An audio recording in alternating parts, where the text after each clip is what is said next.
Hello friends चलो देखिए आज टॉपिक आई शैडो ऊपर ठीक अच्छे तो मत गोटे पार्टी रे जीवार थिला डे रे तो मॉर्निंग रे केमिति लुक आपण क्रिएट करि परिबे सेति पई मो स्मॉल वीडियो टे बनेछि मु निजे भी बने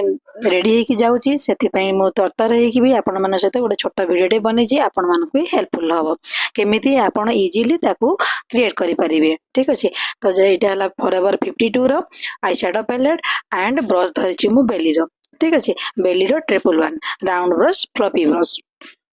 तो जिते बेले भी आपण आई शैडो अप्लाई करूछंती सब बेले मन रखिबे आई प्राइमर लगे मोटे आई प्राइमर लगेछि बट वीडियो रे स्किप हे जाईछि आपण किंतु लगेबा को जमारू भी भूलिबेनी। देन तापर लाइट कलर रु डार्क कलर को जिबे आपण धीरे धीरे एंड लाइट कलर सब बेले कैरी करिवे देन धीरे धीरे लाइट रु डार्क कलर को जिबे हां मन रखिबे आउटर कॉर्नर रु इनर कॉर्नर को जिबे प्रथमे आउटर कॉर्नर रे आपण अप्लाई करिवे सेही ब्रश रे धीरे धीरे आपण इनर कॉर्नर को जिबे तो गोटे हार्श लाइन आपण को बिल्कुल भी देखा जीवनी आई लुक रे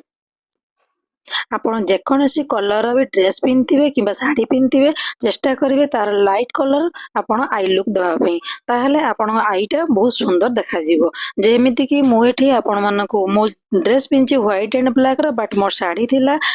रेड कलर तो से मु पीच कलर ऊपर अप्लाई करथिली एंड टिके सिमरी लगैथिली सिमरी लगे